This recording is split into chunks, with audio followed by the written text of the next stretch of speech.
आप पहले प्रोफेशन रहे हैं और फिर सार्वजनिक जीवन में आए, आपको ये प्रेरणा कहाँ से मिली? जनरली लोग प्रोफेशनल लाइफ को छोड़ नहीं पाते। संसद में जाना बड़ा टेढ़ा काम है। आप पार्टी में एक्टिव होइए, फिर चुनाव लड़िए, फिर चुनाव लड़के जनता आपको जिताए, फिर आप जा पाएंगे। तो मेरे लिए फिर वकालत वाला रास्ता आसान था, तो मैंने वकालत का रास्ता चुना। जैसे आपने बोला कि मस्जिदों में या चर्चों में जो पैसा आ रहा है और फ्री हैंड खर्च करने के लिए मिल रहा है, तो कहीं ना कहीं आपने एक शब्द यूज़ किया, धर्मांतरण वाला मैटर। तो क्या एक बहुत पूरे प्लानिंग के साथ केवल भारत के हिंदुओं पे अटैक किया जा रहा है इसको लेकर? उस नारे के अब और भी कई रूप बन चुके हैं। मेरा कहना है, घटेंगे तो कटेंगे। तो जो मठ मंदिर हमारे पावर सेंटर थे, जो मठ मंदिर हमारे कम्युनिकेशन सेंटर थे, जो मठ मंदिर हमारे स्पिरिचुअल सेंटर थे, सनातन संस्कृति के ध्वजवाहक थे, वो तो सरकार के कंट्रोल में चले गए। सरकार बड़ा विवादित मुद्दे हमेशा आते हैं स्कूल और मदरसों की पढ़ाई व्यवस्था को लेकर, और इस पे भी आप हमेशा स्पष्ट मत आपका रहा है। तो क्या समान शिक्षा व्यवस्था यदि लागू हो जाती है तो मदरसों की जो शिक्षा व्यवस्था अलग है वो भी एक अलग मोड पे चली जाएगी? नहीं, मदरसे होने नहीं चाहिए। पहली बात तो आप समझिए, भारत में फ्रीडम ऑफ रिलीजन है और फ्रीडम ऑफ कन्वर्जन नहीं है। आपने सतयुग और कलयुग की बात कही, तो सतयुग में राम नीति लागू करने की बात आपने कही है। पूरी दुनिया में राम राज्य की बात होती है, कभी युधिष्ठिर राज्य या कृष्ण राज्य और किसी राज्य की बात नहीं होती है, राम राज्य की बात होती है।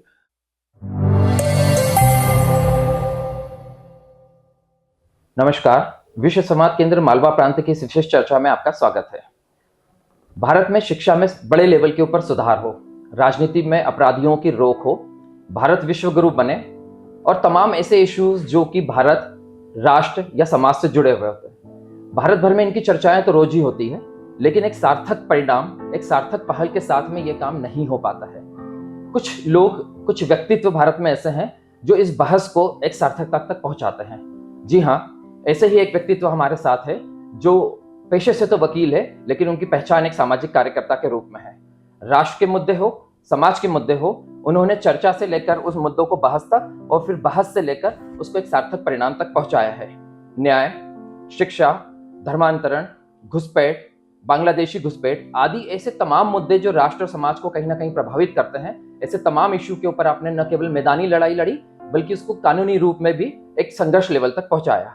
जी हाँ, आज हमारे साथ विशेष चर्चा के लिए मौजूद है सर्वोच्च न्यायालय के अधिवक्ता श्री अश्विनी उपाध्याय। अश्विनी उपाध्याय की पहचान सामाजिक कार्यकर्ता के रूप में तो है, लेकिन आपको जान के ये आश्चर्य होगा कि एक ही व्यक्ति किस लेवल तक समाज के मुद्दों को, राष्ट्र के मुद्दों को कानूनी लड़ाई तक लेके जा सकता है। श्री उपाध्याय ने अभी तक सामाजिक मुद्दों को लेकर सुप्रीम कोर्ट और हाई कोर्ट में 200 PIL लगा रखी है। आपका सार्वजनिक जीवन बहुत कठिन और संघर्षमय रहा है, लेकिन समाज को इन्होंने हमेशा प्राथमिकता पे रखा हुआ है। इसी का परिणाम है कि कम से कम 500 सार्वजनिक कार्यक्रमों में अभी तक आप सहभागिता कर चुके हैं। खास बात यह है कि सार्वजनिक कार्यक्रमों में ये उन्हीं मुद्दों को उठाते हैं जो समाज और राष्ट्र से जुड़े हुए होते हैं। गौर करने वाली बात यह है कि एक अच्छा, बहुत गहरा और बहुत रिच प्रोफेशन को छोड़ के इन्होंने सार्वजनिक जीवन को अपनाया है। आइए मिलते हैं जनहित याचिका के महापुरुष कहलाने वाले अश्विन उपाध्याय जी से। अश्विन जी, आपका बहुत बहुत स्वागत है। बहुत बहुत धन्यवाद, बहुत बहुत धन्यवाद सर। आपका सार्वजनिक जीवन में जो प्रवेश रहा है, आप पहले प्रोफेशन रहे हैं और फिर सार्वजनिक जीवन में आए, आपको ये प्रेरणा कहाँ से मिली? जनरली लोग प्रोफेशनल लाइफ को छोड़ नहीं पाते हैं। मैं मारुति में था, इंजीनियर था, तो उस समय भारत में जो समस्याएं हो रही थी, जो आज भी समस्याएं हैं, मैं जब मारुति में था जापानियों के साथ काम करता था। जापानियों के साथ काम करते करते मैंने ये देखा कि जो प्रॉब्लम भारत में है जापान में नहीं है। फिर बाद में और थोड़ा रिसर्च किया कि जो प्रॉब्लम भारत में है वो सिंगापुर में भी नहीं है। बाद में समझा कि जो प्रॉब्लम भारत में है वो अमेरिका में भी नहीं है, चीन में भी नहीं है, दुबई में भी नहीं है। तो भारत की कोई भी समस्या लाइलाज नहीं है, भारत की कोई भी समस्या वर्ल्ड वाइड नहीं है। ये बात हमको समझ में आ गई। फिर मैंने सोचा इस समस्याएं ठीक कैसे होंगी। तो जब हमने समस्याओं की वाई एनालिसिस करना शुरू किया, हर समस्या में 5 बार वाई लगाना शुरू किया कि सड़क टूट गई, वाई, मटेरियल खराब था, वाई, करप्शन हो गया, वाई, क्योंकि इसके पहले जिन लोगों ने घटिया सड़क बनाई उनको सजा ही नहीं हुई, तो वाई, क्योंकि हमने कानून को बदला नहीं। तो मुझे समझ में आया कि भारत की 80% समस्याएं मानव निर्मित है। 80% समस्याओं का समाधान संसद और सुप्रीम कोर्ट से हो सकता है। 80% समस्याएं ठीक की जा सकती हैं। तो ठीक क्यों नहीं हो रही हैं, तो दो ही रास्ता था, या तो संसद में जाओ या सुप्रीम कोर्ट में जाओ। संसद में जाना बड़ा टेढ़ा काम है। आप पार्टी में एक्टिव होइए, फिर चुनाव लड़िए, फिर चुनाव लड़के जनता आपको जिताए, फिर आप जा पाएंगे। तो मेरे लिए फिर वकालत वाला रास्ता आसान था, तो मैंने वकालत का रास्ता चुना। वकालत किया, सुप्रीम कोर्ट गया, वहां वकालत करना शुरू किया। मेनली मैंने फोकस किया कॉन्स्टिट्यूशन पे। मेरा ये मानना है कि जो भारत का संविधान है, ये हर बीमारी का इलाज इसमें है। दुर्भाग्यवश हमने पॉलिटिकल कारणों से तू मैं तो किया, आरोप प्रत्यारोप खूब किया, नूरा कुश्ती खूब किया, बतौलेबाजी खूब किया, तू चोर मैं सिपाही वाला खेल खूब खेला, लेकिन भारत के संविधान को लागू नहीं किया। भारत के संविधान को लागू करना किसकी जिम्मेदारी है? जो भारत के संविधान की शपथ लेते हैं। शपथ कौन लेता है? सांसद, विधायक, मंत्री और जज। समस्याएं पे चर्चा खूब हुई, लेकिन समस्याओं के मूल कारण स्थायी समाधान पे चर्चा न संसद में हुई, न विधानसभा में हुई, न सुप्रीम कोर्ट में हुई, न हाई कोर्ट में। इसलिए हमने तय किया कि वकालत करेंगे, पीआईएल फाइल करेंगे। पीआईएल के माध्यम से जो चीजें ठीक हो सकती हैं उसको ठीक करने का प्रयास करेंगे। पहले शुरू में केवल पीआईएल करता रहा, मैं बाहर नहीं निकलता था। फिर बाद मुझे समझ में आया कि नहीं, पीआईएल करने के साथ साथ, सरकार को जगाने के साथ साथ, सुप्रीम कोर्ट को जगाने के साथ साथ समाज को भी जगाना बहुत जरूरी है। फिर मैंने बाहर निकलना शुरू किया। 2024 में मैं एक रविवार अपने घर में था, उस दिन भैया दूज थी। बाकी 51 रविवार 51 शनिवार में बाहर घूमता रहा देश में, और 122 जिलों में गया था। 2023 में एक रविवार को मैं अपने घर में था, और बाकी 51 रविवार 51 शनिवार बाहर घूमता रहा, 115 जिलों में गया था। 2022 में 90 जिलों में गया था। 2021 में कोविड था तो इसलिए नहीं यात्रा हो पाई थी। उसके पहले तो अब तक भारत में जो कुल 800 जिले हैं, 800 जिलों में से मैं 500 जिलों में प्रवास कर चुका हूँ। 500 में से कुछ जिले तो ऐसे हैं जहाँ 3-3 4-4 बार मेरा प्रवास हो चुका है। जैसे आपका इंदौर है, तो इंदौर में साल में कम से कम 3 बार मैं आता हूँ। उज्जैन है, साल में 2-3 बार आता हूँ। मालवा प्रांत मेरा सबसे कह सकते हैं कि बहुत प्रमुख हमारा केंद्र है, कि जहाँ मालवा प्रांत में हर जिले में 2 बार 3 बार आना जाना हो जाता है। ऐसे महाराष्ट्र का पुणे वाला क्षेत्र, वहाँ भी लगभग 2-2 3-3 बार हो गया। बाकी स्थानों पे 1-1 बार हुआ। तो 500 जिलों में प्रवास किया, 200 से ज्यादा मैंने पीआईएल फाइल किया। कोशिश मेरी यही है कि भारत को स्वतंत्र बनाया जाए, भारत को संप्रभु बनाया जाए, और भारत में संविधान को लागू किया जाए। अब कुछ लोग इसको शायद, आप लोगों में दर्शक कुछ सोचेंगे कि भारत तो स्वतंत्र है। ये आधा सच है, आधा झूठ है। भारत स्वतंत्र नहीं है। स्वतंत्र यानी स्वयं का तंत्र, अंग्रेजी में कहेंगे सेल्फ सिस्टम। जो सिस्टम होना चाहिए वो हमारा होना चाहिए, उसको कहते हैं स्वतंत्र, स्वयं का तंत्र। आज की डेट में एजुकेशन सिस्टम गुलामी वाला चल रहा है, पुलिस सिस्टम गुलामी वाला चल रहा है, हिस्ट्री गुलामी वाली चल रही है, एडमिनिस्ट्रेटिव सिस्टम गुलामी वाला चल रहा है, जुडिशियल सिस्टम गुलामी वाला चल रहा है, टैक्स सिस्टम गुलामी वाला चल रहा है, बिजनेस सिस्टम गुलामी वाला चल रहा है। सारे सिस्टम जो है गुलामी वाले हैं। तो डॉक्टर तो बदले, राष्ट्रपति बदले, प्रधानमंत्री बदले, मुख्यमंत्री बदले, सांसद बदले, विधायक बदले, कलेक्टर बदले, कप्तान बदले, लेकिन तंत्र नहीं बदला। तंत्र गुलामी वाला है, इसलिए ये भारतीयों के लिए अच्छा नहीं है। जो अंग्रेजों ने तंत्र बनाया था वो भारत को लूटने और बांटने के लिए बनाया था। क्योंकि वो तंत्र कंटिन्यू है, इसलिए आज भी भारत को लूटा जा रहा है और आज भी भारत को बांटा जा रहा है। एक दूसरी बात होती है कि भारत एक संप्रभु राष्ट्र है। संविधान कहता भी यही है। भाई 15 अगस्त को हम स्वतंत्रता दिवस मनाते हैं और 26 जनवरी को गणतंत्र दिवस मनाते हैं, जिसको आप संप्रभुता दिवस भी कह सकते हैं, क्योंकि 26 जनवरी को संविधान लागू हुआ। संविधान के प्रियम्बल के पहले पन्ने पे शब्द आया सोवरेन, कि हम एक संप्रभु राष्ट्र हैं। संप्रभुता का मतलब ये होता है कि न गुलामी का नाम हो, न गुलामी का निशान हो, न गुलामी की कुरीतियां हो, न गुलामी की कुप्रथाएं हो। अभी आप एयरपोर्ट पे जाइए तो जहाज के ऊपर आपको आज भी वीटी लिखा हुआ मिलेगा। वीटी का मतलब होता है विक्टोरिया टेरिटरी। और समस्या क्या होती है कि अगर आप समय रहते, जैसे बीमारी है, अगर आप ठीक समय पे दवाई इलाज कर देंगे तो बीमारी ठीक हो जाएगी। ठीक टाइम पे इलाज नहीं करेंगे तो बीमारी बढ़ जाएगी। कई बार ऐसा भी हो सकता है बीमारी लाइलाज हो जाए। और वीटी, नेहरू जी को विक्टोरिया इतनी पसंद थी कि उन्होंने वीटी बदला नहीं, विक्टोरिया टेरिटरी हटाया नहीं। आज वर्तमान चाह के भी नहीं बदल सकती। क्यों?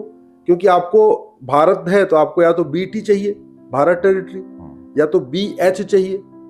भाई वो 2 लेटर का मिलता है, जो एयरपोर्ट पे फ्लाइट पे मिलता है, 2 लेटर का मिलता है। तो न BT आज की डेट में उपलब्ध है, न BH। एक बांग्लादेश ले गया, एक भूटान ले गया। तो अब न BT मिल रहा है, न BH मिल रहा है। सरकार चाह के भी VT को नहीं हटा पा रही है। अब ये या तो ST करे, हिंदुस्तान टेरिटरी करे, कुछ ऐसा करना पड़ेगा। लेकिन कम से कम BH और BT तो नहीं मिल रहा है ना। हम कहते हैं कि भारत संप्रभु है, गुलामी के नाम चल रहे हैं। जिन स्थानों का वर्णन हमारे वेद में है, पुराण में है, उपनिषद में है, महाभारत में है, भगवत गीता रामायण में है, वो स्थान नहीं मिल रहे। 5 गांव हमारे जो महाभारत में जिनका वर्णन है, जिनको भगवान कृष्ण ने मांगा, वो नहीं मिल रहे। गजप्रस्थ गाजियाबाद बना हुआ है, तिलप्रस्थ फरीदाबाद बना हुआ है, सोनप्रस्थ सोनीपत बन गया, पानप्रस्थ पानीपत बन गया, और इंद्रप्रस्थ दिल्ली बन गया। जहां पांडवों ने अज्ञातवास किया था 1 साल का, उस स्थान का नाम विराट था। होशियार खान नाम के लुटेरे ने उसको होशियारपुर बना दिया। हमारा शक्तिपीठ है कीर्तेश्वरी। अब आप ढूंढिए, भारत के नक्शे पर नहीं मिलेगा। हमारे उपनिषदों में लिखा है, हमारे 51 शक्तिपीठ में से एक शक्तिपीठ कीर्तेश्वरी है, जहां माता का मुकुट गिरा। लेकिन अब कीर्तेश्वरी भारत को नक्शे पर नहीं मिलेगा, क्योंकि उसको मुर्शिद खान ने मुर्शिदाबाद बना दिया। हमारा विंध्याचल जो विंध्यवासिनी शक्तिपीठ है, उसको मिर्जा खान ने मिर्जापुर बना दिया। हमारा स्थान था एक जमदग्निपुरम, जिसका उपनिषदों में वर्णन है, वो भारत को नक्शे पे नहीं मिलेगा। जौना खान ने उसको जौनपुर बना दिया। तो यहां जो आक्रांता आए, उन्होंने केवल लूटा नहीं, आक्रांताओं ने हमारा नामो निशान मिटाने का प्रयास किया, हमारी पहचान को खत्म करने का प्रयास किया। इसलिए उस जमाने में जितने भी शहर थे बसे बसाए, और खासतौर पे पौराणिक शहर, जिनका कहीं न कहीं हिंदू धर्म ग्रंथों में जिनका उल्लेख था, उन सारे के सारे धर्म ग्रंथों का उन्होंने नाम बदल दिया। और जितने हमारी पौराणिक प्रसिद्ध मंदिर थे, उन सभी प्रसिद्ध मंदिरों का गुंबद बदल दिया। मुगलों ने एक भी नई मस्जिद नहीं बनाई, और मुगलों ने एक भी नया शहर नहीं बसाया। हमारे बसे बसाए शहरों का नाम बदला, हमारे बने बनाए मंदिरों का गुंबद बदला। अब भारत का संविधान कहता है कि गुलामी का निशान मिटाओ। आर्टिकल 49 कहता है कि जो ऐतिहासिक, धार्मिक, पौराणिक स्थान हैं, ढांचे हैं, स्ट्रक्चर हैं, चाहे वो मंदिर है या जो भी है, उसको रिस्टोर करो। ये काम सरकार का है। सरकार ने ऊपर से प्लेस ऑफ वर्शिप एक्ट बना दिया, और प्लेस ऑफ वर्शिप एक्ट बना के बाबर, हुमायूं, तुगलक, गजनी, गोरी, औरंगजेब, खिलजी के इल्लीगल काम को लीगलाइज कर दिया। इसलिए मजबूरी में हमें उस प्लेस ऑफ वर्शिप एक्ट को सुप्रीम कोर्ट में चैलेंज करना पड़ा, और place of worship act challenge हुआ। 18 स्थानों पे सर्वे हुआ, और जिन 18 स्थानों पे सर्वे हुआ, उन सभी 18 स्थानों पे मंदिर के प्रमाण मिले, वो सारे के सारे मंदिर मिले। तो इसलिए मैं कहता हूं कि भारत संप्रभु नहीं है, गुलामी के नामों को मिटाना चाहिए। इसलिए मैंने एक PIL फाइल किया गुलामी के नाम मिटाने के लिए। गुलामी के निशान मिटाने चाहिए, इसलिए हमने जो गुलामी की निशानी थी उनको दोबारा ठीक करने के लिए PIL फाइल किया। गुलामी की कुरीतियां खत्म हो, 3 तलाक, हलाला, मुताह, मिस्यार, तहर्रुस, तलाके हसन, तलाके बाइन, तलाके किनाया, ये भारत की कुरीति नहीं है। मुगलों के साथ भारत बाहर से आई, और जब बाहर से आई तो मुगल चले गए, तो कुरीति चली जानी चाहिए थी। संप्रभुता का मतलब ये है, वो कुरीतियां खत्म नहीं हुई। इसलिए मैंने एक यूनिफॉर्म सिविल कोड की PIL फाइल किया, और आर्टिकल 44 यही कहता है। तो गुलामी की कुरीति, गुलामी की कुप्रथा, इन पे मेरी PIL है।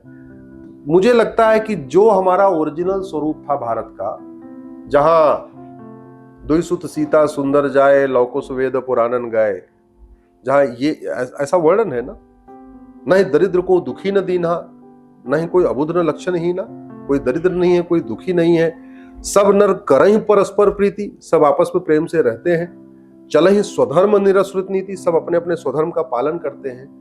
तो वो जो रामचरितमानस में राम राज्य का वर्णन है, वो दोबारा स्थापित किया जा सकता है। बस करना ये पड़ेगा कि गुलामी की व्यवस्था बदलना पड़ेगा, फिर से राम राज्य आ सकता है। कुछ लोग कहते हैं कलयुग आ गया, कलयुग आ गया। मुझे समझ में नहीं आ रहा ये कलयुग भारत में क्यों है, ये कलयुग जापान में क्यों नहीं है, ये कलयुग सिंगापुर में क्यों नहीं है, ये कलयुग दुबई में क्यों नहीं है। वहां तो 15% हिंदू है, फिर भी आराम से रह रहे हैं, कोई दिक्कत नहीं है, स्कूल जा रहे हैं, सुरक्षित हैं, कोई अवैध निर्माण नहीं, कोई भोंपू नहीं बज रहा है, कोई लाउड स्पीकर, सब शांति से रह रहे हैं ना। तो ये जो कलयुग होता है और सतयुग, ये नियम कानून पे डिपेंड करता है। इसलिए एक मैंने एक्ट भी अभी रेडी कराया है, सतयुग एक्ट, कि अगर भारत में दोबारा सतयुग स्थापित करना है तो आपको राम नीति लागू करना पड़ेगा। राम नीति है भय बिन होए न प्रीत, कृष्ण नीति है सठे साठ्यम समाचरित। हम भगवान राम की पूजा करते हैं, राम नीति को इंप्लीमेंट नहीं करते। हम भगवान कृष्ण की पूजा करते हैं, कृष्ण नीति को इंप्लीमेंट नहीं करते। कभी ये नहीं समझते कि हमारे जो पूर्वज कहते गए धर्म की जय हो अधर्म का नाश हो, वो होगा कैसे? प्राणियों में सद्भावना हो विश्व का कल्याण होगा कैसे? धर्म की जय करना शिक्षा मंत्रालय का काम है, अधर्म का नाश करना कानून मंत्रालय का काम है। और जब शिक्षा मंत्रालय अच्छा काम करेगा, कानून मंत्रालय अच्छा काम करेगा, तब प्राणियों में सद्भावना आएगी, तब विश्व का कल्याण होगा, तब भारत का कल्याण होगा। कहीं न कहीं हमने भारत का भौतिक विकास तो किया, भारत का नैतिक विकास नहीं किया, भारत का आध्यात्मिक विकास नहीं किया, भारत का बौद्धिक विकास नहीं किया, भारत का चारित्रिक विकास नहीं किया। ये जो उद्योग मंत्रालय होते हैं, रोड ट्रांसपोर्ट डिपार्टमेंट है, सिविल एविएशन मिनिस्ट्री है, वाणिज्य मंत्रालय है, वित्त मंत्रालय है, ये बाकी सारे मंत्रालय देश का भौतिक विकास करते हैं। राइट? जैसे व्यक्ति है कोई, उसका भौतिक विकास खूब अच्छा हो, खूब शरीर हिष्ट पुष्ट हो, लेकिन बौद्धिक विकास न हो, चारित्रिक विकास न हो, तो क्या करेगा? या तो वसूली करना शुरू करेगा, या बलात्कार करेगा, दूसरों को मर्डर करेगा, सब कुछ करेगा। तो भौतिक विकास पर्याप्त नहीं होता, चारित्रिक विकास, नैतिक विकास, बौद्धिक विकास, आध्यात्मिक विकास जरूरी है। ऐसे ही किसी भी देश में इंफ्रास्ट्रक्चर खूब अच्छा हो, रोड अच्छी हो, हाईवे अच्छा हो, ट्रेन अच्छी हो, ये हो वो हो, वो सब भौतिक विकास है। भौतिक विकास से शांति नहीं आती, भौतिक विकास से समरसता नहीं आती। इनफैक्ट भौतिक विकास से अशांति फैलती है। अगर भौतिक, जैसे कोई व्यक्ति है शरीर से खूब हिष्ट पुष्ट है लेकिन नैतिक नहीं है, चरित्र नहीं है, तो क्या करेगा? दूसरों को मारेगा, घूसा मारेगा, लड़ेगा। जैसे सांड आपस में लड़ते हैं ना, क्यों? सांडों का भौतिक विकास तो हो गया, ताकत तो आ गई, लेकिन उनके अंदर भौतिक विकास नहीं हुआ कि प्रेम से रहो, तो आपस में लड़ते रहेंगे। जहां सांड दो मिल जाएंगे, लड़ना शुरू कर देंगे। ऐसे ही जब किसी भी देश का भौतिक विकास होता है तो वहां अशांति फैलती है, अराजकता फैलती है। मेरा ये मानना है कि भारत सरकार के बाकी जितने मंत्रालय हैं वो सब भौतिक विकास करते हैं। 3 मंत्रालय ऐसे होते हैं, शिक्षा मंत्रालय, संस्कृति मंत्रालय और न्याय मंत्रालय, कानून मंत्रालय। ये देश का चारित्रिक विकास, नैतिक विकास, आध्यात्मिक विकास, ये विकास करते हैं। कहीं ना कहीं हमने बाकी डिपार्टमेंट अच्छा काम किया, लेकिन शिक्षा, कानून और संस्कृति मंत्रालय ने ठीक से काम नहीं किया। हमारी जो पूरी दुनिया में पहचान है वो भौतिक विकास के कारण नहीं है। हमारी पहचान अष्टांग योग की है, हमारी पहचान है अपरिग्रह की है। आज की डेट में हम सबसे कंपटीशन करके हम जो है भौतिकता में घुसते जा रहे हैं। वो लड़ाई ठीक नहीं है, वो कंपटीशन ठीक नहीं है। आपने सतयुग और कलयुग की बात कही, तो सतयुग में राम नीति लागू करने की बात आपने कही है, वो क्या पॉइंट्स है? और आज के टाइम पे ऐसे कौन से पॉइंट्स हैं जिसको आप चाहते हैं कि वो समाज से हटते हैं तो एक व्यवस्था जमती है? पूरी दुनिया में गुड गवर्नेंस का जो बेस्ट मॉडल माना गया है वो राम राज्य कहते हैं उसको। पूरी दुनिया में राम राज्य की बात होती है, कभी युधिष्ठिर राज्य या कृष्ण राज्य और किसी राज्य की बात नहीं होती है, राम राज्य की बात होती है। राम राज्य के 2 बेसिक फीचर थे, शिक्षा में संस्कार था, कानून का खौफ था। ये राम राज्य की खास बात थी। राम राज्य में, बल्कि उनसे पहले ही राजा रघु ने यहाँ भारत में उस अखंड, जहां तक पूरा राज था, जहां तक सब सनातनी थे, समान शिक्षा व्यवस्था लागू किया था। मानव इतिहास में इस पृथ्वी पे सबसे पहले यूनिफॉर्म एजुकेशन सिस्टम राजा रघु ने लागू किया कि भैया सब लोग एक किताब पढ़ेंगे, सब लोग एक साथ स्कूल में पढ़ेंगे। भारत का संविधान भी कहता है सबको इक्वल अपॉर्चुनिटी मिलनी चाहिए, सबको समान अवसर मिलनी चाहिए। समान अवसर तब मिलेगा जब कांस्टेबल का बच्चा और कप्तान का बच्चा एक ही किताब पढ़ेगा और एक स्कूल में पढ़ेगा। समान अवसर तब मिलेगा जब उत्तर से दक्षिण, पूरब से पश्चिम तक बच्चों की किताब एक होगी। और समरसता तब आएगी जब एक साथ बैठेंगे, एक साथ पढ़ेंगे। और ये व्यवस्था पहले थी। दशरथ जी क्षत्रिय परिवार के राजकुमार थे और सुमंत नाविक के घर के गरीब थे, दलित के बेटे थे, लेकिन दोनों एक ही गुरुकुल में पढ़े। क्यों? क्योंकि राजा रघु ने व्यवस्था लागू किया था। कृष्ण राज परिवार के राजकुमार, सुदामा गरीब ब्राह्मण परिवार, एक ही स्कूल में एक साथ पढ़े। भगवान श्री राम राज परिवार, राजकुमार, निषाद राज, गरीब, दोनों का वर्ण भी अलग अलग, एक साथ एक स्कूल में पढ़े। आज वो व्यवस्था खत्म हो चुकी है। आज की डेट में शिक्षक का बेटा और शिक्षा मंत्री का बेटा एक साथ एक स्कूल में नहीं पढ़ता। सेक्रेटरी का बेटा और क्लर्क का बेटा एक साथ नहीं पढ़ता है, मजदूर और मालिक का बेटा एक साथ एक स्कूल में नहीं पढ़ता। 65 एजुकेशन बोर्ड चल रहे हैं, 65 तरीके का सिलेबस चल रहा है। एजुकेशन सिस्टम को पूरा कोचिंग माफियाओं ने हाईजैक कर लिया है। जो कोचिंग में पढ़ाया, जो इंजीनियरिंग के एग्जाम में, मेडिकल के एग्जाम में, क्लैट एनडीए में पूछा जाता है, वो 10वीं 12वीं में पढ़ाया नहीं जाता। जो 10वीं 12वीं में पढ़ाया जाता है वो इंजीनियरिंग मेडिकल में पूछा नहीं जाता। तो नतीजा ये हुआ कि बिना कोचिंग किए कोई भी, कितना भी लड़का टैलेंट, बेटा या बेटी टैलेंटेड हो, वो कोई कॉम्पिटिटिव एग्जाम क्वालिफाई नहीं कर पा रहे। अब तो स्वाभाविक सी बात है, कोचिंग तो वही करा पाएगा जो सक्षम है। तो निर्धन परिवार का टैलेंटेड बच्चा पीछे हो रहा है, वहीं थोड़ा समर्थ परिवार का थोड़ा कमजोर बच्चा भी आगे बढ़ रहा है, जिससे पूरे समाज में उथल पुथल फैल रही है। मेरा मानना है कि मेरे बेटे और मेरे ड्राइवर के बेटे में समरसता तब आएगी जब दोनों एक साथ एक स्कूल में पढ़ेंगे। जैसे कृष्ण सुदामा पढ़ते थे, जैसे राजा दशरथ, राजा और सुमंत ने पढ़ा, जैसे आपके राम और निषाद राज जी ने पढ़ा, वो व्यवस्था भारत में लागू होनी चाहिए। ये भारत की संस्कृति भी कहती है, ये भारत का संविधान भी कहता है। समान अवसर तब मिलेगा जब one nation one education board होगा, वन नेशन वन सिलेबस होगा, वन नेशन वन करिकुलम होगा। कुछ लोग सोचते हैं इतने बड़े देश में कैसे हो सकता है, तो चीन का क्षेत्रफल भारत से 3 गुना ज्यादा है और चीन में व्यवस्था लागू है। भारत में केंद्रीय विद्यालय पूरे देश में चलते हैं, पूरे देश में केंद्रीय विद्यालय का सिलेबस एक ही होता है। नवोदय स्कूल पूरे देश में चलते हैं, सिलेबस एक ही होता है।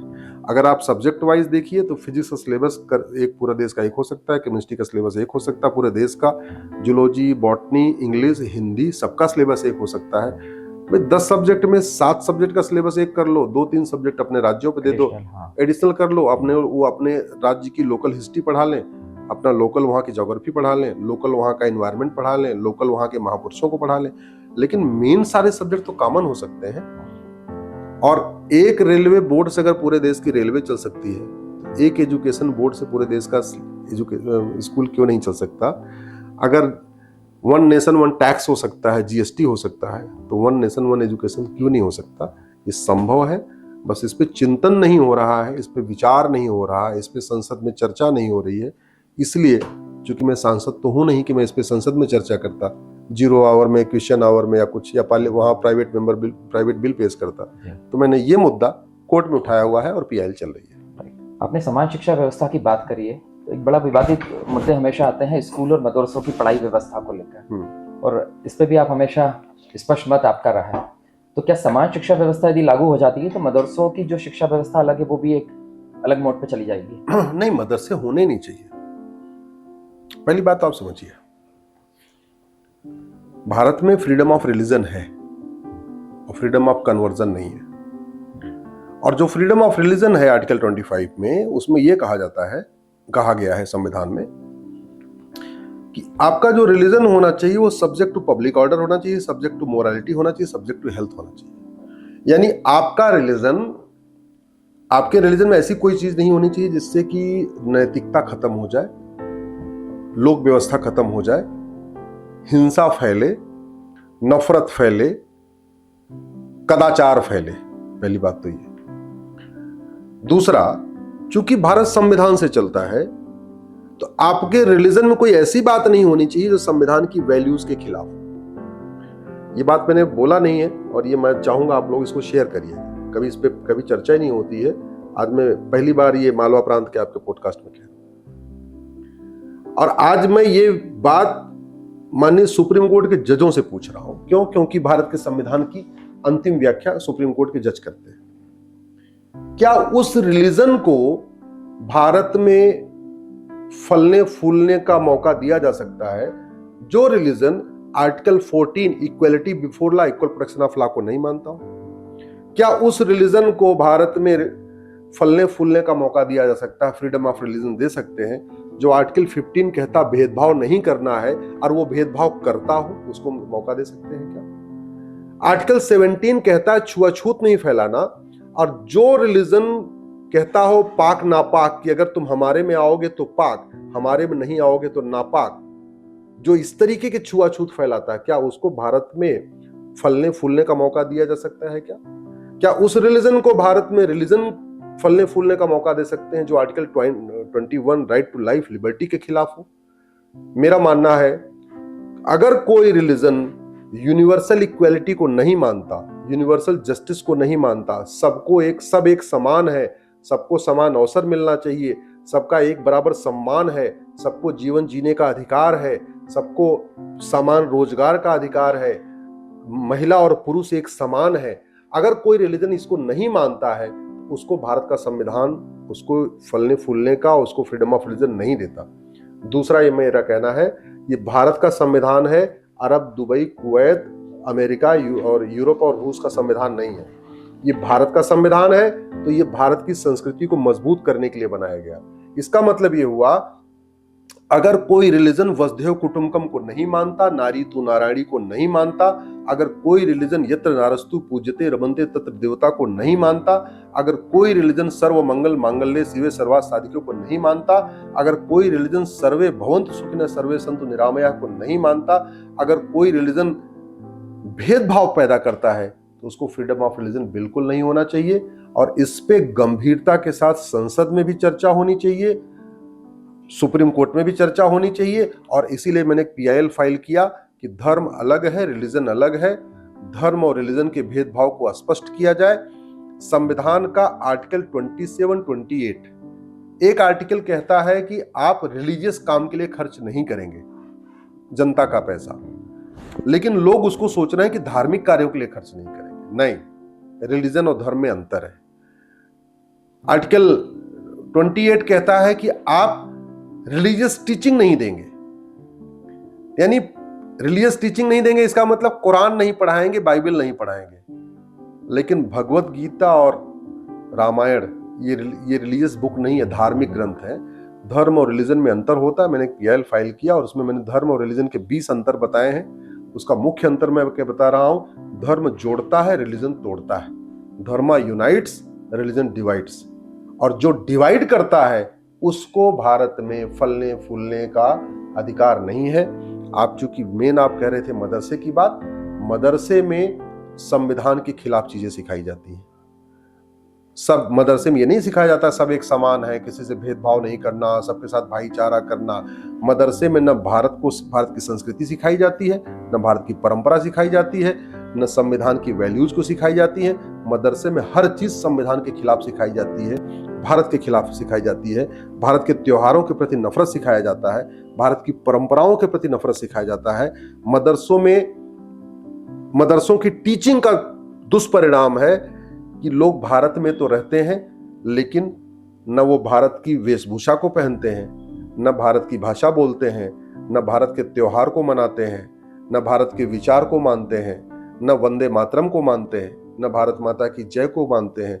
केवल रहते भारत में है, लेकिन उनका खान पान भी विदेशी है, त्योहार भी विदेशी है, सोच भी विदेशी है, विचार भी विदेशी है।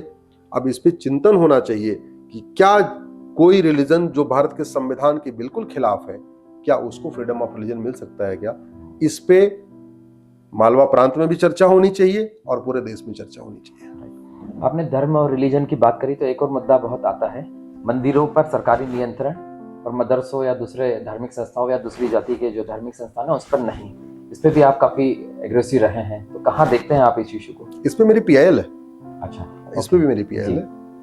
भारत में 4 लाख मठ मंदिर सरकार के कंट्रोल में है, एक भी मजार और एक भी चर्च सरकार के कंट्रोल में नहीं है। 4 लाख मठ मंदिरों की 1 लाख करोड़ की प्रॉपर्टी पे सरकार का कब्जा है।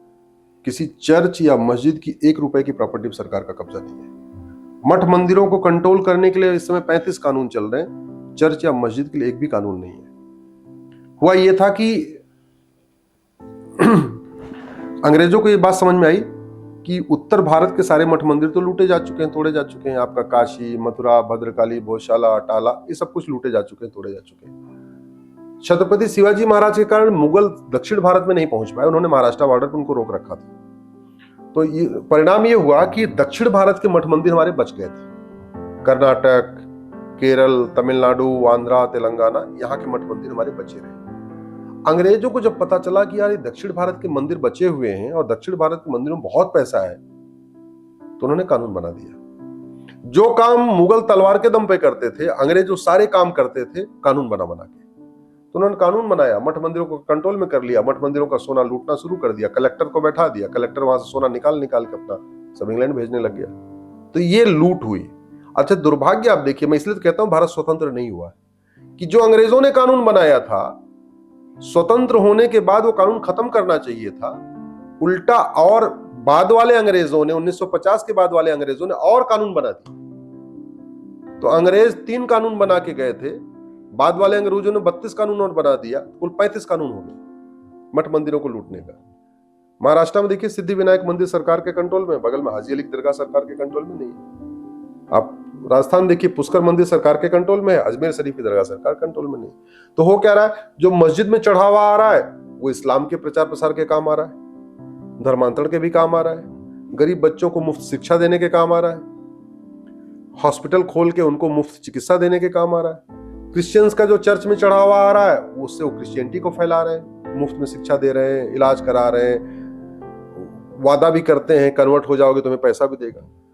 हिंदू मठ मंदिरों में जो पैसा आ रहा है वो सारा सरकार के पास जा रहा है। जो बेचारे पुजारी हैं वो तो वहां नौकर बन के बैठे, उनको तो नौकर बना रखा है मठ मंदिरों के पुजारी को, उनको वेतन भोगी बना रखा है। वो भी कोई फिक्स वेतन नहीं, जितने दिन उनकी एक रोटेशन में ड्यूटी लगती है, जितने दिन ड्यूटी करते हैं उतना उनको पैसा मिल जाता है। ये सिचुएशन हो गई है। तो जो मठ मंदिर हमारे पावर सेंटर थे, जो मठ मंदिर हमारे कम्युनिकेशन सेंटर थे, जो मठ मंदिर हमारे स्पिरिचुअल सेंटर थे, सनातन धर्म सनातन संस्कृति के ध्वजवाहक थे, तो जब तक मठ मंदिर समाज चला रहा था कभी मठ मंदिरों का सोना चोरी नहीं हुआ। लेकिन जब से सरकारें चला रही हैं तब से सोना चोरी हो रहा है। तो भ्रष्टाचार का अड्डा बन चुका है। अच्छा, आम जनता को समझ में नहीं आता, वो तो चढ़ावा दे के आ रही, उसको लगता है हमारा चढ़ावा तो भगवान के पास जा रहा है, भगवान को नहीं, तो सरकार के पास जा रहा है। और फिर जो चढ़ावा आ रहा है उसी से सरकारें स्कीम लेके आ रही हैं, अल्पसंख्यक कल्याण मंत्रालय, अल्पसंख्यक आयोग, मौलवी का वेतन, मदरसों का ये दुनिया भर का। तो हिंदुओं के पैसे से हिंदुओं को बर्बाद करने के लिए बकायदा रास्ते ढूंढे जा रहे हैं। हमारा मानना है मठ मंदिर मुक्त होना चाहिए। और अगर क्रिश्चियंस को, जिनको चर्च को मैनेज और मेंटेन करने का अनुभव 2000 साल का है, मुस्लिम्स को मस्जिद को मैनेज और मेंटेन करने का अनुभव 1400 साल का है, हमको तो मठ मंदिर चलाने का अनुभव हजारों साल का है। 10,000 साल की कम से कम अनुभव तो है ही है चलाने का। तो जब वो चला सकते तो हम क्यों नहीं चला सकते? हमारे पास तो ज्यादा अनुभव है। मदरसा और मंदिर के पास जो आप जरा सोचिए, ये 4 लाख मठ मंदिर अगर सरकार के कंट्रोल से फ्री हो जाए जी, हर मंदिर में अगर एक गौशाला बने तो 4 लाख नई गौशाला बन जाएगी। हर मंदिर में एक बारात घर बने तो 4 लाख नए बारात घर बन जाएंगे। हर मंदिर में एक यज्ञशाला बने तो 4 लाख नई यज्ञशाला बन जाएगी। 4 लाख नए वहां पे आध्यात्म के केंद्र बन जाएंगे।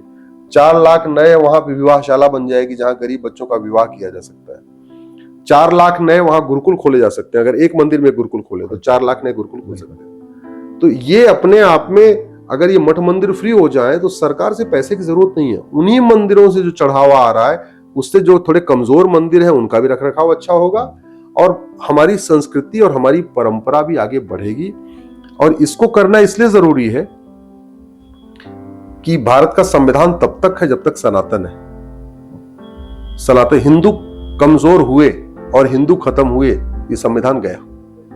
अफगानिस्तान में संविधान नहीं है, पाकिस्तान में संविधान नहीं है, बांग्लादेश में संविधान नहीं है। भारत में संविधान का सम्मान है क्योंकि हिंदू बहुसंख्यक है। भारत में लोकतंत्र अच्छी तरीके फल फूल रहा है क्योंकि हिंदू बहुसंख्यक है। भारत की सेना विद्रोह नहीं करती क्योंकि हिंदू बहुसंख्यक है। भारत के जो नौकरशाह है वो सरकारों के खिलाफ साजिश नहीं करते क्योंकि हिंदू बहुसंख्यक है। भारत में समता है, समानता है, समरसता है। आर्टिकल 14 है इक्वलिटी बिफोर लॉ, आर्टिकल 15 है नो डिस्क्रिमिनेशन, आर्टिकल 16 है इक्वल अपॉर्चुनिटी। ये सब कुछ जो चल रहा है क्योंकि हिंदू बहुसंख्यक है।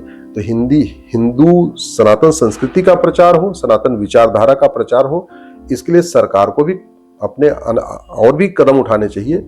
लेकिन यूनिफॉर्म एजुकेशन सिस्टम भी होना चाहिए, यूनिफॉर्म सिविल कोड भी होना चाहिए, यूनिफॉर्म समान शिक्षा हो, समान चिकित्सा हो, समान नागरिक संहिता हो, के साथ साथ समान धर्मस्थल संहिता होनी चाहिए। हमारे मठ मंदिर फ्री होने चाहिए। न्यायिक व्यवस्था अच्छी करने की जरूरत है, पुलिस व्यवस्था अच्छी करने की जरूरत है और कम से कम इस मठ मंदिरों पर जो अवैध कब्जा किया है इसको छोड़ देना चाहिए। जैसे आपने बोला कि मस्जिदों में या चर्चों में जो पैसा आ रहा है और फ्री हैंड खर्च करने के लिए मिल रहा है, तो कहीं ना कहीं आपने एक शब्द यूज किया धर्मांतरण वाला मैटर, तो क्या एक बहुत पूरे प्लानिंग के साथ केवल भारत के हिंदुओं पे अटैक किया जा रहा है इसको लेकर? ये कितना बड़ा मुद्दा है जनरली ये? देखिए, एक नारा मैं कई बार पब्लिकली बोल चुका हूं, उस नारे के अब और भी कई रूप बन चुके हैं। मेरा कहना है घटेंगे तो कटेंगे, और जहां जहां घटे वहां वहां कटे, और जब जब घटे तब तब कटे। अफगानिस्तान में घटे तो कटे, पाकिस्तान में घटे तो कटे, बांग्लादेश में घटे तो कट रहे हैं, कश्मीर में घटे तो कटे। और घटने का मूल कारण है लव जिहाद, ड्रग जिहाद, घुसपैठ जिहाद, धर्मांतरण जिहाद और जनसंख्या जिहाद। प्रतिदिन 10,000 हिंदुओं का धर्मांतरण हो रहा है, प्रतिदिन। स्वामी विवेकानंद ने कहा था कि जब हिंदू धर्मांतरित हो जाता है तो एक हिंदू कम नहीं होता, बल्कि एक नया दुश्मन पैदा हो जाता है। और ये सच भी है। याकूब मेनन कौन था? कन्वर्टेड हिंदू। अफजल गुरु कौन था? कन्वर्टेड हिंदू। बुरहान बानी कन्वर्टेड हिंदू। कश्मीर में हिंदुओं का नरसंहार करने वाले कन्वर्टेड हिंदू। कन्हैया लाल की हत्या करने वाले कन्वर्टेड हिंदू। उमेश कोल्हे की हत्या करने वाले कन्वर्टेड हिंदू। बांग्लादेश में जो इस समय हिंदुओं पर नरसंहार कर रहे हैं, बहन बेटियों के साथ बलात्कार कर रहे हैं, कौन? कन्वर्टेड हिंदू। राइट, बिल्कुल। पाकिस्तान में जिन्होंने लालकृष्ण आडवाणी जी को, इंद्र कुमार गुजराल साहब को और मनमोहन सिंह जी को अपना मकान, दुकान, खेत खलिहान छोड़कर भागने के लिए मजबूर किया, कौन थे? कन्वर्टेड हिंदू। यश चोपड़ा, प्रेम चोपड़ा, शेखर कपूर, पृथ्वीराज कपूर, देवानंद, मदन पुरी, इसके अलावा सुनील दत्त, गुलजार, मिल्खा सिंह जी, लाला अमरनाथ, मोहिंदर अमरनाथ, जितने वहां से भाग भाग के आए, किसने उनको भागने के लिए मजबूर किया? कन्वर्टेड हिंदू। क्योंकि कन्वर्ट होते ही वो सनातन धर्म का दुश्मन हो जाता है। कन्वर्ट होते ही वो सनातन की हर चीज से नफरत करता है। वो रहता भले उस धरती पे है, लेकिन हर चीज से नफरत करता है। इसका मतलब ये हुआ कि हमारे लिए सबसे बड़ा खतरा कन्वर्जन है। क्योंकि कन्वर्जन होने से हिंदू कम नहीं हो रहा है, कन्वर्जन होने से हिंदुओं के दुश्मनों की संख्या बढ़ रही है। और संविधान क्या कहता है? देश की एकता अखंडता मजबूत करो। तो एकता अखंडता तब मजबूत होगी जब सनातन को मानने वालों की संख्या बढ़ेगी। अभी तो उल्टा हो रहा है, कन्वर्जन के कारण हिंदुओं की संख्या घट रही है। तो कन्वर्जन को रोकना ये सरकार की ड्यूटी है, और रोका जा सकता है। धर्मांतरण राष्ट्र की सुरक्षा के लिए खतरा है, और जो राष्ट्र की सुरक्षा के लिए खतरा होता है, उससे निपटने के लिए हमारे पास एक कानून है, एनएसए, नेशनल सिक्योरिटी एक्ट। लेकिन राज्य सरकारें उसको लगा ही नहीं रही हैं। उत्तर प्रदेश में लगना शुरू हो चुका, लेकिन बाकी राज्य सरकारें इसको नहीं लगा रही। धर्मांतरण हमारी देश की एकता अखंडता के लिए खतरा है, और जो देश की एकता अखंडता के लिए खतरा होता है, उससे निपटने के लिए हमारे पास एक कानून है, यूएपीए। लेकिन राज्य सरकारें और पुलिस कमिश्नर, पुलिस कप्तान उसको लगा नहीं रहे। धर्मांतरण अपने आप में इनडायरेक्ट वॉर है, वेजिंग वॉर है। अल्टीमेटली मुगल यहां क्या करने आए थे? सत्ता के लिए ना। अगर सत्ता के लिए आए होते तो जब उनको सत्ता मिल गई तो आराम से राज करते रहते। धर्मांतरण क्यों कराते? मंदिर क्यों गिराते? मुगलों का मोटिव क्या था? इस्लाम को फैलाना, धर्मांतरण कराना। अंग्रेज अगर सत्ता के लिए आए थे तो सत्ता ले लिया, सत्ता लेके बैठे रहते। फिर मठ मंदिरों को कंट्रोल करने वाला क्यों बनाया? कन्वर्जन को क्यों प्रमोट किया? मिशनरीज को यहां पूरे देश में जमीन क्यों अलॉट किया? पूरे देश में सिविल लाइन बना के, सिविल लाइन के नाम पे सारी की सारी जमीन क्रिश्चियंस को क्यों दे दिया? जो काम तलवार के दम पे अंग्रेज मुगलों ने किया, वही काम कानून बना बना के अंग्रेजों ने, जो मुगलों ने किया तलवार के दम पे, वही काम अंग्रेजों ने किया कानून पे। धर्मांतरण वेजिंग वॉर है। वेजिंग वॉर के लिए नए वाले बीएनएस में भी प्रावधान है, पुराने वाले आईपीसी में भी प्रावधान था, लेकिन कोई भी राज्य सरकार धर्मांतरण कराने वाले मिशनरियों, जिहादियों, उनके मददगारों के खिलाफ वेजिंग वॉर की धारा लगाती नहीं।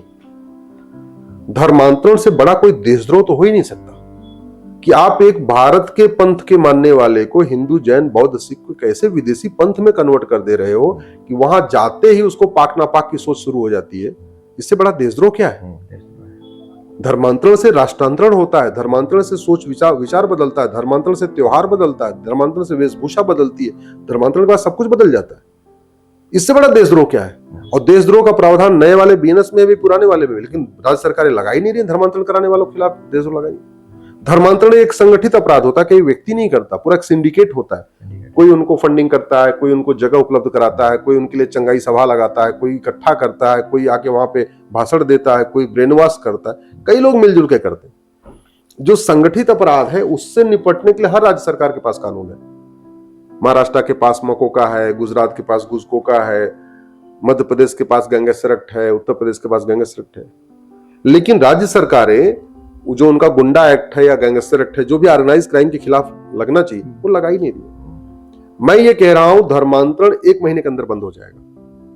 केवल धर्मांतरण कराने वाले मिशनरियों, जिहादियों और उनके मददगारों पे कार्रवाई जरूरी है। अभी क्या कार्रवाई होती भी है तो जो धर्मांतरण कराता है केवल उसके ऊपर कार्रवाई होती है। जो उनको फाइनेंशियल सपोर्ट देता है, उनको मेंटल सपोर्ट देता है, उनके लिए इंफ्रास्ट्रक्चर उपलब्ध कराता है, उसको कुछ नहीं होता। जिस दिन भारत में धर्मांतरण कराने वाले मिशनरियों, जिहादियों, उनके मददगारों पे ये 5 धारा लग जाएगी ना, एनएसए लगना शुरू हो जाएगी, यूएपीए लगना शुरू हो जाएगी, वेजिंग वॉर लगना शुरू हो जाएगी, देशद्रोह लगना शुरू हो जाएगा, गैंगस्टर एक्ट लगाना शुरू हो जाएगा। धर्मांतरण कराने वाले मिशनरी, जिहादी भारत छोड़ के भाग जाएंगे, और नहीं भागेंगे तो भारत में रहेंगे, एकदम चुपचाप हिंदू बन के रहेंगे, दोबारा कन्वर्ट कराने की कोशिश नहीं करेंगे।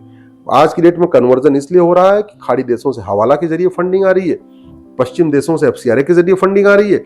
धर्मांतरण अपने आप में एक बहुत अच्छा प्रोफेशन हो गया, प्रॉफिटेबल काम धंधा हो चुका है। भाई ड्राइवर के आदमी नौकरी करेगा तो महीने में 20,000 कमाएगा, इंजीनियर बन जाएगा 50-60 हजार 1 लाख रुपए कमा लेगा, पत्रकारिता करेगा तो भी 50,000 60,000 ऐसे पाएगा। लेकिन अगर वो धर्मांतरण कराना शुरू करता है तो महीने के 4-5 लाख कमाता है। मिनिमम एक फैमिली का 1 लाख रुपए मिलता है। अगर उसमें ब्राह्मण फैमिली है, जैन फैमिली है, माहेश्वरी अग्रवाल फैमिली है, फिर तो 5-5 लाख रुपए मिलता है। एक परिवार को कन्वर्ट कराने के लिए 1 लाख रुपए आप मान के चलो, तो महीने में, हफ्ते में एक परिवार कन्वर्ट कराना तो संभव है ही है। यानी हर महीने वो 4 से 5 परिवार कन्वर्ट करा देता है, 4-5 लाख रुपए कमा ले रहा है। और आदमी और दूसरों को कन्वर्ट कर पाए, चाहे अपने जाति वालों को तो कन्वर्ट करा ही सकता है। अपने जाति के, अपने फुआ को, अपने मौसी को, अपने चाचा को, अपने इन बहनोई को, अपने इनको, उनको तो माइंड वॉश करके, ब्रेन वॉश करके कन्वर्ट करा ही जा सकता है। लोग तो वो अपने अपने लोग जातियों को कन्वर्ट करा रहे, क्यों? क्योंकि पैसा आ रहा है। तो जब तक फंडिंग नहीं बंद होगी और यहां कठोर कानून नहीं लगेगा, धाराएं नहीं लगेंगी, जब तक धर्मांतरण कराने वाले मिशनरियों, जिहादियों की 100% प्रॉपर्टी जब्त होना नहीं शुरू होगी, इनकी सिटीजनशिप खत्म नहीं करेंगे, और जब तक इनको आजीवन कारावास, फांसी के लिए प्रावधान नहीं करेंगे, धर्मांतरण नहीं रुकेगा। और धर्मांतरण नहीं रुकेगा तो भारत बर्बाद हो जाएगा। मैं पहले कह चुका हूं, जब जब घटे तब तब कटे, जहां जहां घटे तहां तहां कटे, और घट रहे हैं लगातार। और घटने का मूल कारण है लब जिहाद, ड्रग जिहाद, घुसपैठ जिहाद, धर्मांतरण जिहाद और जनसंख्या जिहाद। आपने कहा जब जब घटेंगे तब तब कटेंगे, तो आपका एक पंच लाइन बहुत चलती है, उसका डिस्क्रिमिनेशन कहीं पे है नहीं, कि जो 1947 में जो स्थितियां रही है वो 2047 में भी होगी। क्या मायने क्या है इन दो, इस गैपिंग के बीच को लेके? दुनिया के मैंने बहुत सारे देशों का अध्ययन किया, सोमालिया का अध्ययन किया, नाइजीरिया का अध्ययन किया, उज्बेकिस्तान का अध्ययन किया, कजाकिस्तान का अध्ययन किया, पर्शिया का अध्ययन किया कि वो ईरान कितने दिन में बना, गंधार कितने दिन में अफगानिस्तान बना। तो मेरे को ये समझ में आता है कि 50 से लेके 100 साल लगता है, मैक्सिमम 100 साल लगता है। अदरवाइज बहुत सारे देश तो 50 साल में कन्वर्ट हो गए। जैसे पर्शिया जो ईरान बना वो 50 साल में बन गया। क्यों बन गया? क्योंकि पारसी बहुत ही शांत प्रिय होते हैं, बहुत ही शांत प्रिय होते हैं। और इनफैक्ट जिसको हम पारसी कहते हैं वो सनातनी है। हम उनको पारसी भले कहते हैं, उनके सारा कल्चर सनातनी वाला है। पारसी गृह प्रवेश करेंगे तो पहले गाय जाएगी, फिर घर का मालिक प्रवेश करेगा। पहले गृह प्रवेश करेंगे तो पहले हवन करेंगे, यज्ञ, वहां पे अग्नि की पूजा करते हैं, अग्नि पूजा करते हैं। गृह प्रवेश करेंगे, कोई काम धाम शुरू करेंगे, पहले उसको गौमूत्र से वहां की सफाई करेंगे। तो लगभग हमारा मिलता जुलता है। वो पारसी कहलाते हैं, क्योंकि वो पर्शिया था इसलिए पारसी कहलाते हैं, है वो सनातनी। लेकिन क्या हुआ, पर्शिया ईरान बन गया। क्यों? शांत समृद्ध से। जहां पे लोगों ने बुद्धिज्म एडॉप्ट कर लिया था वो सारे इस्लामिक देश हो गए। केवल ये भारत बचा रहा क्योंकि यहाँ पे बुद्धिज्म को उतना प्रभाव नहीं हुआ, यहाँ हिंदू रहे तो इसलिए थोड़ा उसको स्ट्रगल किया, उसको झेला, लेकिन फिर भी बहुत बड़ी मात्रा में कन्वर्ट हुए। आज की डेट में भारत, पाकिस्तान और बांग्लादेश मिला के 60 करोड़ कन्वर्टेड हिंदू हैं। मैं तो सबको कन्वर्टेड हिंदू कहता हूं, क्योंकि हिंदू से कन्वर्ट हुए हैं। बहुत चंद लोग हैं जो विदेशों से आए हैं। मदनी साहब मदीना से आए, बुखारी साहब बुखारा से आए, दुरानी साहब बाहर से आए, या ओवैसी की फैमिली अफगानिस्तान से। अदरवाइज सब कन्वर्टेड हिंदू है। और 15वीं शताब्दी में सब हिंदू थे। 2000 आते आते भारत, पाकिस्तान, बांग्लादेश में 60 करोड़ कन्वर्टेड हिंदू हैं। और इतिहास उठा के देखिए तो 100 साल में सारे देश कन्वर्ट हुए हैं। इसलिए मेरा यह मानना है कि अगर ये 5 तरीके के जिहाद नहीं रोके गए तो जो 1947 में हुआ था ये 2047 में होगा। धर्मांतरण के बाद एक बहुत बड़ा इशू रहा घुसपैठ का, रोहिंग्या मुस्लिमों वाला, उस पर भी आपकी शायद पीआईएल, मेरी पीआईएल है। और क्या स्थिति देखते हैं इन फ्यूचर? 2017 में धर्मांतरण वाली मेरी पीआईएल का विरोध करने के लिए तो पूरा एकदम टूटे हुए, मतलब कह रहा डिसमिस करो जी, डिसमिस करो। भगवान की कृपा से मेरी पीआईएल चल रही है। सेम वही स्थिति मेरी घुसपैठ वाली पीआईएल की है जी। मैंने 2017 में पीआईएल फाइल किया था, उस समय कहा था कि 5 करोड़ घुसपैठी आ चुके हैं। अब इनकी संख्या लगभग 6 करोड़ हो चुकी है।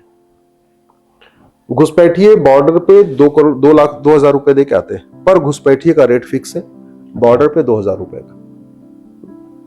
अभी एक बीएसएफ के कमांडेंट पकड़े गए हैं, उनके पास से 22 करोड़ रुपए मिला है ईडी को। पैसा किस लिए आया था? घुसपैठियों को अंदर लेने का और गाय को बाहर भेजने का। ये कड़वी सच्चाई है।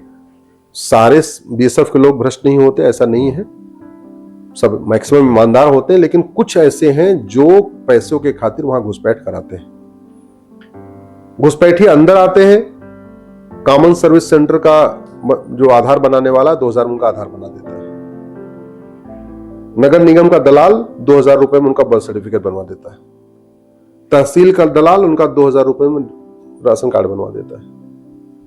आरटीओ ऑफिस का दलाल 3,000 रुपए में उनका ड्राइविंग लाइसेंस बनवा देता है। जब उनके पास 4-5 दलाल हो जाते हैं, फिर किसी ओटजीवी नोटजीवी नेता को पकड़ते हैं, उनका वोटर आईडी में नाम जुड़वा देता है। लागत कितनी आई सारे डॉक्यूमेंट बनवाने में? 12 से 15,000 रुपए। और जब वोटर आईडी में नाम जुड़ गया तो जनधन खाता खोल लेते हैं, मुफ्त में मकान लेते हैं, हर महीने मुफ्त में राशन लेते हैं, मुफ्त में जो हमारी आयुष्मान भारत योजना का पूरा लाभ ले रहे हैं, केंद्र सरकार की सभी योजनाओं का लाभ ले रहे हैं, राज्य सरकार की सभी योजनाओं का लाभ ले रहे हैं। भूमिहीन है तो किसान सम्मान निधि भी उनको मिल रही है। जितनी भी वेलफेयर स्कीम्स हैं केंद्र और राज्य की, और उसके अलावा माइनॉरिटी अफेयर मिनिस्ट्री जो अल्पसंख्यक कल्याण मंत्रालय, उसका भी पूरा लाभ उठा रहे हैं क्योंकि वो मुस्लिम है। घुसपैठ का मूल कारण भ्रष्टाचार है, घुसपैठ का मूल कारण घूसखोरी है। तो जब तक भ्रष्टाचार को आप देशद्रोह घोषित नहीं करेंगे, जब तक घुसपैठियों के मददगारों पे आप कार्रवाई नहीं करेंगे, घुसपैठ नहीं रुकेगी। घुसपैठ न रुकने का बड़ा कारण यह है कि 1946 का जो फॉरेनर एक्ट है जो घुसपैठियों पे लागू होता है, वो सड़ा हुआ कानून है, आज तक उसको बदला नहीं गया। दूसरा, भ्रष्टाचार को हमने जघन्य अपराध घोषित नहीं किया। हमने फर्जी डॉक्यूमेंट बनाना, फर्जी आधार बनाना, फर्जी राशन कार्ड बनाना, फर्जी वोटर आईडी बनवाना, फर्जी बर्थ सर्टिफिकेट, ये जो फर्जी डॉक्यूमेंट बनाने और फर्जी डॉक्यूमेंट बनवाने को गंभीर अपराध घोषित नहीं किया। तो बनाने वाले बनाते जा रहे हैं और बनवाने वाले अपराध बनवा के 2,000 बनवाते चले जा रहे हैं। तो जब तक आप कानून नहीं कठोर करेंगे, बड़ी स्वाभाविक सी बात है, मैं फिर से कह रहा हूं कि जो समस्या भारत में, सिंगापुर में नहीं है, जापान में नहीं है, दुबई में कोई घुसपैठ क्यों नहीं करता, कुवैत में घुसपैठ क्यों नहीं करता, अरब में क्यों नहीं करता, सिंगापुर, जापान, अमेरिका में कोई क्यों नहीं करता, भारत में घुसपैठ क्यों होती है? क्यों? कानून सड़ा हुआ है। कानून का जब तक खौफ नहीं पैदा होगा तब तक घुसपैठ नहीं रुकेगी। जब तक घुसपैठियों के मददगारों, अभी हो क्या रहा है कि जब कहीं थोड़ा शोर शराबा होता है तो दिखाने के लिए 2-4 घुसपैठियों को पकड़ लिया जाता है, लेकिन घुसपैठियों का narco polygraph brain mapping test करके ये नहीं पूछा जाता तुम्हारा आधार किसने बनाया, राशन कार्ड किसने बनाया, वोटर आईडी किसने बनाई, बर्थ सर्टिफिकेट किसने बनवाया, ड्राइविंग लाइसेंस के। जब तक उनके ऊपर आप कार्रवाई नहीं करेंगे ना, तब तक ये मामला ठीक नहीं होगा। कानून व्यवस्था के ऊपर भी आप हमेशा बोलते रहे, इवन सुप्रीम कोर्ट के जजेस के खिलाफ भी आप बोले हैं कंटिन्यू। कितना परिवर्तन चाहते हैं और कब तक देखते हैं चीजें, और किस स्तर पे कार्रवाई होगी तो परिवर्तन हो सकता है? मेरा यह मानना है कि भारत की 80% समस्याओं को संसद और सुप्रीम कोर्ट मिलकर ठीक कर सकते हैं। भारत में केवल जस्टिस विद इन ईयर हो जाए ना, 1 साल के अंदर मुकदमों का फैसला शुरू हो जाए, तो भारत में बहुत बड़ी क्रांति आ सकती है। दुर्भाग्य देखिए कि सुप्रीम कोर्ट में सब दुनिया भर की बातों पे एक हफ्ते चर्चा होती है, लेकिन आज तक राइट टू जस्टिस पे चर्चा नहीं हुई। राइट टू जस्टिस हमारा फंडामेंटल राइट है। अब right to justice fundamental right है तो 40 साल वाला जस्टिस थोड़ी चाहिए, हमको तो 1 साल के अंदर चाहिए। और मैं पूरी जिम्मेदारी के साथ कहता हूं, आज की डेट में 5 करोड़ मुकदमे चल रहे हैं। 5 करोड़ मुकदमों से 5 करोड़ परिवार टेंशन में है। एक परिवार में 6 आदमी मान के चलिए, माता पिता पति पत्नी 2 बच्चे, तो 30 करोड़ भारतीय मुकदमों के कारण टेंशन में। केवल फर्जी गवाही को गंभीर अपराध घोषित कर दें, फर्जी एफिडेविट को गंभीर अपराध घोषित कर दें, फर्जी जांच को गंभीर अपराध घोषित कर दें, फर्जी एफआईआर को गंभीर अपराध घोषित कर दें, फर्जी शिकायत को गंभीर अपराध घोषित कर दें, और फर्जी डॉक्यूमेंट बनाने और बनवाने को गंभीर अपराध घोषित कर दें। फर्जी, भाई मुकदमा लंबा कैसे चलता है, फर्जी वसीयत बनवा लेते हैं और फर्जी गवाह इकट्ठा कर करके उस पर गवाही करवाते रहते हैं, फर्जी पट्टा करवा लेते हैं और फर्जी उस पर गवाह इकट्ठा करके करते रहते हैं। हालत यह हो गई है कि कोर्ट भ्रष्टाचार का अड्डा बना हुआ है। आपको 5,000 रुपए में वहां गवाह मिल रहा है, वो आपको जानता नहीं है। आप कोई भी क्राइम करके आओ, कोर्ट में जाओ, वकील वहीं आपके गवाह की व्यवस्था कर देगा, कोई जरूरत नहीं है, वहीं खड़ा हुआ है, वो जमानत आपकी ले लेगा। अब डिपेंड करता है आपने कितना गंभीर अपराध किया है, उसके हिसाब से उसका गवाही का रेट अलग अलग होगा। चोरी वोरी किया है तो 5,000 रुपए में ले लेगा, थोड़ा गंभीर अपराध किया है तो 10,000 लेगा, हत्या बलात्कार किया तो 1,00,000 रुपए लेगा, गवाह वहीं मिल जा रहे हैं। यह सिचुएशन चल रही है। ऊपर कलेक्टर साहब बैठे, नीचे पेशकार पैसा ले रहा है, उनके सामने ले रहा है, कोई फर्क नहीं पड़ रहा है।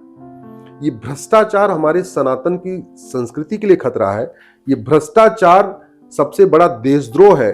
भ्रष्टाचार, घुसपैठ का मूल कारण भ्रष्टाचार है, धर्मांतरण का मूल कारण भ्रष्टाचार है, अवैध निर्माण का मूल कारण भ्रष्टाचार है, माओवाद नक्सलवाद का मूल कारण भ्रष्टाचार है, अलगाववाद, जिहाद, मजहबी उन्माद का भी मूल कारण भ्रष्टाचार है। आज जगह जगह अवैध मदरसे बनते जा रहे हैं, इसका मूल कारण भ्रष्टाचार है। और भ्रष्टाचार का मूल कारण है घटिया कानून, भ्रष्टाचार का मूल कारण है घटिया पुलिस व्यवस्था, भ्रष्टाचार का मूल कारण है घटिया प्रशासनिक व्यवस्था, भ्रष्टाचार का मूल कारण है घटिया न्यायिक व्यवस्था। न शिक्षा में संस्कार है, न कानून खौफ है, इसलिए भ्रष्टाचार चल रहा, और इसलिए भ्रष्टाचार चल रहा तो अराजकता फैल रही है। मैं चाहता हूं भारत भ्रष्टाचार अपराध मुक्त हो, और भ्रष्टाचार अपराध मुक्त करने के लिए संसद को कानून बनाना पड़ेगा। सुप्रीम कोर्ट को उन कानूनों को ठीक से इंप्लीमेंट कराने के लिए सभी कोर्ट को कहना पड़ेगा कि आप हर मुकदमे का फैसला 1 साल में करो, और ये संभव है, कोई बहुत बड़ी बात नहीं, कोई रॉकेट साइंस नहीं है। दुनिया के कई देशों में जस्टिस विद इन ईयर लागू है, उसी की लड़ाई में लड़ रहा हूं। एक मुद्दा और बहुत अभी करंट इश्यू में चल रहा है, सरकार वक्फ बोर्ड की संपत्तियों का कैलकुलेशन करवा रही है। कितने मायने हैं और कितना बेनिफिट होगा वो? मैंने जब वक्फ बोर्ड की पीआईएल फाइल किया तो पीआईएल हमेशा चीफ जस्टिस के यहाँ जाती है। चीफ जस्टिस साहब खुद ही चौंक गए, बोले अच्छा ऐसा कानून बना हुआ? हमने कहा जी ऐसे कानून बना हुआ, देख लो। इतनी पावर है कि जिसको चाहे उसकी जमीन पे कब्जा कर ले। भारत में लैंड जिहाद को प्रमोट करने के लिए नेहरू जी ने 1954 में वक्फ एक्ट बनाया। लैंड जिहाद और तेजी के साथ हो इसलिए इंदिरा जी ने उस कानून को और मजबूत किया। लैंड जिहाद और तेजी से हो इसलिए राजीव गांधी ने वक्फ एक्ट को और मजबूत किया। लैंड जिहाद और तेजी के साथ हो इसलिए नरसिम्हा राव ने 1995 में पुराने वाले कानून को वापस लेके एक बहुत ही खतरनाक कानून बना दिया। और यह भी बड़े शर्म की बात है कि नरसिम्हा राव को भारत रत्न दिया गया, जिस व्यक्ति ने बाबर, हुमायूं, तुगलक, गजनी, गोरी के इल्लीगल काम को लीगलाइज करने के लिए हमारे मठ मंदिरों को हम रिस्टोर न कर सके, उसके लिए प्लेस ऑफ वर्शिप एक्ट 1991 बनाया नरसिम्हा राव ने। 1992 में माइनॉरिटी कमीशन एक्ट बनाया, 1995 में वक्फ एक्ट बनाया। ऐसा घटिया कानून बनाने वाले को बाद में भारत रत्न दिया गया, ये भी बड़े दुख की बात है। बाद में मनमोहन सिंह ने उस वक्फ एक्ट को और खतरनाक बना दिया। अल्टीमेटली उद्देश्य था कि भारत में लैंड जिहाद हो, और लैंड जिहाद हुआ। आजादी के समय जहां 50,000 एकड़ जमीन वक्फ बोर्ड के पास थी, आज की 10 लाख एकड़ जमीन हो चुकी है। दुनिया के 50 देशों का क्षेत्रफल 10 लाख एकड़ से कम है। आपके बहरीन, आपके मालदीव, ऐसे बहुत सारे ऐसे देश हैं जो 2 मॉरिशस बन जाएगा वक्फ बोर्ड इतनी जमीन कब्जा कर रखी। ठीक है, इसको ठीक करने के लिए जो कानून बनाया गया, हमने उसको चैलेंज किया। सरकार उस पर संशोधन लेके आई है। सरकार 44 संशोधन लेके आई। वक्फ एक्ट इतना घटिया है कि उसको ठीक करने के लिए, संविधान के स्पिरिट में लाने के लिए 44 अमेंडमेंट करना पड़ा है। हमारा ये कहना है कि जिस पहिए में 44 छेद हो जाए ना, उसका पंचर नहीं बनवाना चाहिए, उस पहिए को बदल देना चाहिए। और वैसे भी भारत के संविधान में वक्फ शब्द कहीं है ही नहीं है, तो फिर एक कम्युनिटी के लिए वक्फ बोर्ड क्यों, एक ट्रिब्यूनल क्यों? या तो आप एक काम करो हिंदू के लिए हिंदू बोर्ड हिंदू ट्रिब्यूनल बनाओ, जैन के लिए जैन बोर्ड जैन ट्रिब्यूनल हो, बौद्ध के लिए बोर्ड ट्रिब्यूनल, या अदरवाइज एक सनातन बोर्ड सनातन ट्रिब्यूनल बनाइए, हिंदू जैन बौद्ध सिख के लिए सबके लिए काम कर जाएगा। और नहीं तो वन नेशन वन लॉ होना चाहिए, समान दान संहिता होनी चाहिए, समान धर्मस्थल संहिता होनी चाहिए, समान संपत्ति संहिता होनी चाहिए, एक कम्युनिटी के लिए अलग से नियम कानून नहीं होना चाहिए। ये वक्फ बोर्ड क्या कर रहा है, ये लैंड जिहाद कर रहा है, जो सक्षम लोग हैं अमीर लोग हैं उनसे पैसा ले लेके उनसे वसूली कर रहा है, और गरीब लोगों को नोटिस भेज भेज के उनको कन्वर्ट होने के लिए मजबूर कर रहा है। तो कन्वर्जन भी कर रहा है, एक्सटॉर्शन भी कर रहा है, ये बंद होना चाहिए। एक बहुत संक्षिप्त में आंसर चाहूंगा सर कि समान नागरिक संहिता क्या सारी समस्याओं का समाधान है? कहाँ देखते हैं? नहीं, समान नागरिक संहिता आए चाहे ना आए, हिंदू जैन बौद्ध सिख पे कोई फर्क नहीं पड़ता। समान नागरिक संहिता के असली बेनिफिशियरी तो मुस्लिम्स है, क्योंकि सारी कुरीतियां उनके यहाँ चल रही हैं। 3 तलाक उनके यहाँ चल रहा है, हलाला उनके यहाँ चल रहा है, मुता उनके यहाँ चल रहा है, मिस्यार उनके यहाँ चल रहा है, तहर्रुस उनके यहाँ चल रहा है, तलाक़े हसन उनके यहाँ चल रहा है, तलाक़े हसन उनके यहाँ चल रहा है, तलाक़े बाइन उनके यहाँ चल रहा है, तलाक़े किनाए। तो यूनिफॉर्म सिविल कोड का असली बेनिफिशियरी कन्वर्टेड हिंदू है। हिंदुओं को यूनिफॉर्म सिविल कोड से कोई फायदा नहीं है। हिंदुओं को जो फायदा होगा वो यूनिफॉर्म पुलिस कोड से होगा, यूनिफॉर्म जुडिशियल कोड से होगा, यूनिफॉर्म पॉपुलेशन कोड से होगा, यूनिफॉर्म एजुकेशन से होगा, यूनिफॉर्म टैक्स कोड से होगा, यूनिफॉर्म बिजनेस कोड से होगा, यूनिफॉर्म इलेक्शन कोड से होगा, इनसे ही फायदा होगा। बाकी यूनिफॉर्म सिविल कोड से केवल और केवल जो फायदा होना है वो कन्वर्टेड हिंदुओं को होना है, हिंदुओं को इससे कोई फायदा नहीं। क्या एक बहुत लंबे समय से लेके कुछ समय को कैलकुलेट करते हैं तो क्या हिंदू समुदाय की मानसिकता में परिवर्तन देखते हैं क्या? काफी कुछ परिवर्तन आया। मैं तो परिवर्तन इसलिए महसूस करता हूं कि मैं तो हर प्रत्येक सप्ताह कहीं न कहीं देश के अलग अलग कोने में रहता हूं। तो जैसे शुरुआत में जहां केवल पुरुष आते थे, धीरे धीरे ग्रेजुअली देखा मैंने कि महिलाएं भी आने लग गई, मतलब पति पत्नी दोनों आने लग गए। पिछले 2 साल से अब मैं देख रहा हूं कि लोग सपरिवार आते हैं, बेटा भी आता है, बेटी भी आती है। कई जगह तो मैं जाता हूं पता चला दादा दादी भी आ रहे हैं, बेटा बहू भी आ रहा है, और वो नाती पोते भी साथ में आ रहे हैं। इसका मतलब कहीं न कहीं जागरूकता फैली है। जागरूकता इस फैलने का एक बड़ा कारण है कि वो थोड़ा डाटा फ्री हो गया, सस्ता हो गया, एक तरीके से फ्री कह लीजिए आप। जी बराबर। तो डाटा फ्री का भी बड़ा योगदान है। लोग यूट्यूब पे देख रहे हैं, इंस्टाग्राम मतलब सोशल मीडिया के और प्लेटफॉर्म्स को देख रहे हैं, उससे जागरूकता बढ़ी है और ये जागरूकता अच्छी है। लेकिन ये जो जागरूकता है ना, इसको आप ऐसे समझिए, बीमारी का पता अभी चला है, अभी बीमारी का समाधान नहीं हो रहा है। पहले बीमारी पता ही नहीं थी कि अंदर कहां कहां गांठ है, वो पता ही नहीं थी। अब पता चल गया अच्छा अच्छा भैया इधर भी गांठ है, इधर भी गांठ है, इधर नस दबी हुई है, इधर ये है, इधर ये। अभी बीमारी पता चली, अभी ऑपरेशन शुरू नहीं हुआ है, अभी इंजेक्शन शुरू नहीं हुआ है, अभी वैक्सीन नहीं शुरू हुई है, अभी थेरेपी नहीं शुरू हुई है। तो बीमारी पता चल गई है, ये अच्छी बात है, लेकिन बीमारी की चर्चा करने से, बीमारी पता चलने से बीमारी ठीक नहीं होती है। उसके लिए आपको इंजेक्शन देना पड़ता है, दवाई देनी पड़ती है, थेरेपी करनी पड़ती है। अब वो करने की जरूरत है, पता चल चुकी है बीमारी। धर्मांतरण, घुसपैठ, हिंदू विचारधारा, मुस्लिम विचारधारा, मस्जिद, मंदिर, तमाम इश्यूज के ऊपर हमारे साथ बेबाक आपने राय रखी सर, उसके लिए बहुत बहुत धन्यवाद। बहुत बहुत धन्यवाद। इस वीडियो को अधिक से अधिक शेयर करिएगा, अपने सारे ग्रुप्स में डालिएगा, फेसबुक, ट्विटर, इंस्टाग्राम, जहां जहां आप यूज करते हैं वहां डालिएगा। इस वीडियो को जितने आपके दोस्त रिश्तेदार हैं उनको भेजिएगा, और ऐसे सिंपल मत फॉरवर्ड करिएगा, नहीं तो पता चला आपने उनको फॉरवर्ड कर दिया, उन्होंने भी आगे फॉरवर्ड कर दिया। पहले देखिएगा, कुछ कमेंट के साथ आगे फॉरवर्ड करिएगा। आपने सुना है, मैं आशा करता हूं आपको ठीक लगा होगा, और अच्छा लगे इसको अपना कमेंट बॉक्स में अपना उत्तर जरूर दीजिए। किसी और विषय पे चर्चा करनी है तो कमेंट बॉक्स में अपना सवाल भी छोड़िएगा। Thank you sir. धन्यवाद।